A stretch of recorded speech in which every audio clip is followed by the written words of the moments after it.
The first gift was water, the giver of all life. Second was the fish. The Indian remembered how much fish was in the river. Water is a big thing as Native Americans. The hydroelectric system benefited everyone. Everyone needs electricity. But it really had negative impact on the tribes and on their cultures and on their livelihoods. Our people have been here up to 40,000 years, since time immemorial, that we put everything aside, kind of renewed family ties, family histories, a sense of spirituality, a sense of worship. And that's how we build relationships and interest in the local community. The fishery down at Celilo was probably the biggest for the year. But ultimately, what supported that kind of gathering, annual gathering, was the fishing that was happening there. The annual average salmon catch at Celilo Falls was 1.9 million pounds. And that fish filtered out throughout the region and fed thousands and thousands and thousands of people for generations.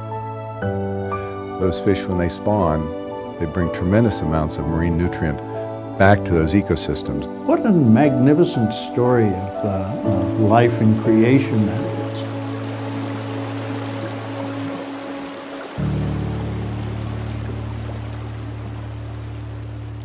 The fishing sites and fast water of the river were inundated by the rising pool behind that project. A great and historic site on the Columbia had vanished.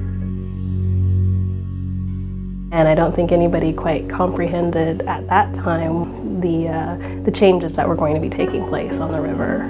It's hard for us as non-tribal members to truly understand how important fish and wildlife are to the tribal culture and to them as people. We weren't place-bound. We had this more dynamic interrelationships that we need to respect and renew. We had to be good stewards or good managers of all of those things that the Creator gave to us. Science went into, how we lived and operated and our culture and communities. Tribes pay homage to the way that our natural systems work. The impact of the dams was huge. The problem was much more complex than initially understood. We have fish ladders so that fish can go upriver. Coming downstream was another problem. We had periods of time in which there weren't enough fish to hardly fish at all. I'd like to thank each and every one of you for being here today to witness a historical moment. We're proud to join the tribes and the states in this public commitment here today. On that day, we took a huge step for putting fish back into the river. We believe in addressing the whole ecosystem in a holistic approach, and that includes hydrosystem operations, habitat restoration, and the appropriate use of hatcheries. And natural resources are going to work together to rebuild our future. We're working together to try to restore fish and wildlife in a fashion that is consistent with the tribe's values and reflects what they think are the right actions that need to be taken. And they have thousands and thousands of years of experience working with these resources on this land. The tribes over the years have amassed one of the most effective fisheries management forces in the world.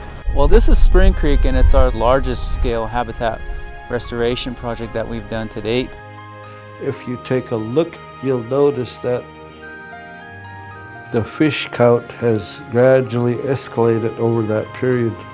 It has gone up and risen.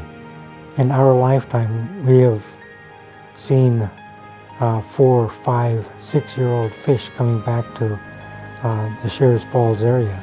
That we used to catch those at Celilo.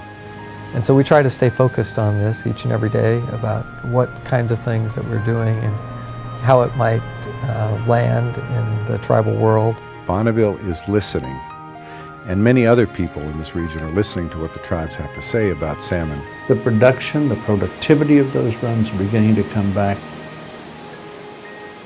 I think in a lot of ways our identity within the region is tied to those efforts. things feel very different than the way they used to feel. I think we've made tremendous strides. We're not here for a minute or two. We've got to manage for the 7 generations into the future. We should stay the course.